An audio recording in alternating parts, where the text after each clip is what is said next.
Hello guys. A lot of foreigners are asking me as to why was it that during the 50s, 60s, and 70s, Philippines is a leading country, an economic power that's leading Asia to the future. But why is it that now more and more Filipinos are going abroad seeking a better future? What were the policies that led to the Philippines from an economic tiger to a devolving third world country? How Western superpowered countries led to the downfall of an economic giant like the Philippines. Your invitation to speak, I hesitated. You must have known my attitudes from reports over the years. During his speech, Lee outlined the numerous challenges facing the Philippines and some solutions for getting its economy back on track. One challenge Lee identified was with the Philippines' adoption of the US political system. One problem which you have is that the Philippines has an American style constitution, one of the most difficult to operate in the world. The Americans wrote this constitution in 1787 in Philadelphia. They wanted a weak executive president, having suffered at the hands of King George III of England. They wanted the opposite of a strong monarch. But you are a developing country, and developing countries faced with disorder and underdevelopment needs strong, honest executive government. The system worked in America because of a superabundance of resources and riches in a vast, underpopulated continent. I do not believe that Korea, Taiwan, Hong Kong, or Singapore could have succeeded if they had to work under such a constitution, where political gridlock on every major issue is the way of government.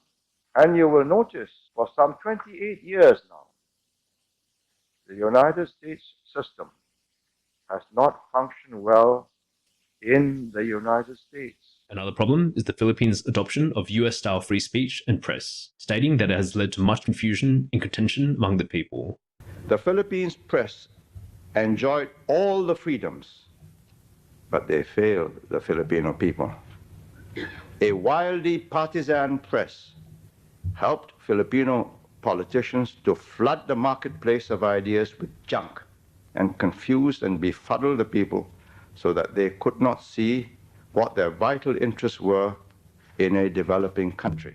However, Lee would outline a series of tasks that the Philippine government could address more effectively, starting with tackling crime and corruption. There must be a cleanup of racketeers in the police, whether for kidnappings or other crimes. The kidnapping of a Japanese executive in the Philippines, which took 6 months to settle, was enough to abort most Japanese investment plans. Kidnappings of local Chinese have increased.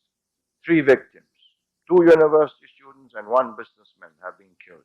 Other crimes, especially corruption, must be suppressed and punished. It can never be eliminated, not even in Singapore. It is possible to weed out corruption, provided top political leaders set the examples and the pace.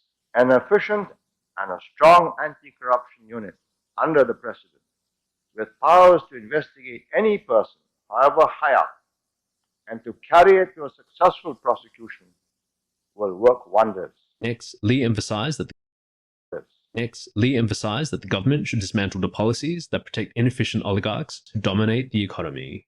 The second task is to free the economy from controls and monopolies. The nationalist industrialization rhetoric has benefited only a group of inefficient oligarchs, including some heading US-owned firms. The tariff barriers had been a major element of an intricate web of regulations that have shackled the Philippines, shackled its entrepreneurs, and only nurtured the favored few, cartels and monopolies, from banking to telecommunications to shipping. If you stick to your old policies, because vested interests are too strong, too powerful to overturn, then Filipinos will lag further and further behind her ASEAN neighbors. Lift restrictions on trade and investment, dismantle the web of measures which keep out foreign companies, and make Philippine companies compete to survive, not thrive at the expense of the ordinary Filipino. The next task will be getting Filipinos to take politics more seriously, calling on the press to educate the masses. If the Ramos administration can make ordinary